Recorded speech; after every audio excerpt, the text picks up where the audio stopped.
ಕರ್ತನೆ ಯಾರ ಕೈ ಬಿಡೋದೇ ಇಲ್ಲ. ಆಮೇಲಿಲ್ಲ, ಯಾರು ಅವರು ನಂಬಿದ್ದಾರೆ ಅವರ ಕೈ ಬಿಡಲ್ಲ. ಅವರು ಎಲ್ಲರ ಕೈ ಬಿಡ್ಬಿಡಿದಾರೆ. ಗದಾಲ ಅವ್ರ ಮೇಲೆ ಭರವಸೆ ಇಟ್ಟಿದ್ದವರು, ವಿಶ್ವಾಸ ಮಡಗಿದ್ದವರು, ಭಕ್ತಿ ಮಾಡೋರು, ಅವರೇ ಕೈ ಬಿಡೋದಿಲ್ಲ ದೇವರು. ಅಲ್ಲಲ್ಲ ಹೇಳೋಣ, ಯಾರು ನಂಬಬೇಡ. ಪ್ರಪಂಚದಲ್ಲಿ ಎಲ್ಲರ ಕೈ ಬಿಟ್ಟು ಹೋಗ್ತಾರೆ. ಹೆಂಡತಿ ಹೋಗ್ತಾಳೆ, ಗಂಡ ಹೋಗ್ತಾನೆ, ತಂದೆ ಹೋಗ್ತಾನೆ, ತಾಯಿ ಹೋಗ್ತಾನೆ, ಮಕ್ಕಳು ಕೈ ಬಿಡ್ತಾರೆ, ನಂಬಿದ ಸ್ನೇಹಿತರು ಕೈ ಬಿಟ್ಟು ಬಿಡ್ತಾರೆ.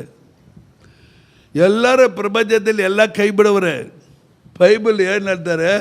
ಪ್ರಭುಗಳೇ ನಂಬೋದು பார்க்கலும் ಮನುಷ್ಯರೇ ನಂಬೋದು பார்க்கலும் ಕರ್ತರ್ ಪೇರಿಲ್ ಪಟ್ಟದಲ್ಲ ಇರ್ಪದೇ ನಲಂ. ಅವ್ರು ವಾಗ್ದಾನ ಮಾಡಿದ್ದಾರೆ, ಕೈ ಬಿಡೋದಿಲ್ಲ. ನಾನು ನಿನ್ನನ್ನು ಎಂದಕ್ಕೂ ಕೈ ಬಿಡೋದೋ ಇಲ್ಲ. ಅವರು ನಿನ್ನನ್ನು ಕೈ ಬಿಡಬೇಕಂದ್ರೆ ಯಾಕೆ ರಕ್ತ ಚೆಲ್ಲಿದ್ದಾರೆ, ಅವ್ರ ರಕ್ತದಲ್ಲಿ ತೊಳೆದಿದ್ದಾರೆ, ಅವರು ಅಭಿಷೇಕ ಮಾಡಿದ್ದಾರೆ, ಅನ್ಯ ಭಾಷೆ ಕೊಟ್ಟಿದ್ದಾರೆ, ನಿನಗೆ ನಿನ್ನ ಆಶೀರ್ವಾದ ಮಾಡಿದ್ದಾರೆ. ಕೈ ಬಿಟ್ಟು ಹೋಗೋರಲ್ಲ, ಬಿಟ್ಟು ಹೋಗೋರು ಇಲ್ವೇ? ಅವರು ಅವ್ರ ನಾಮத்தை கொண்டாடுற ஜனனி, ಅವ್ರ ನಾಮத்தை ನಂಬಿஇருக்கிற ஜனனி, ಅವರ பின்பற்றுகிற சகோதரி நீ, சகோதர நீ. கர்த்தர் கைவிடுவதே இல்லை.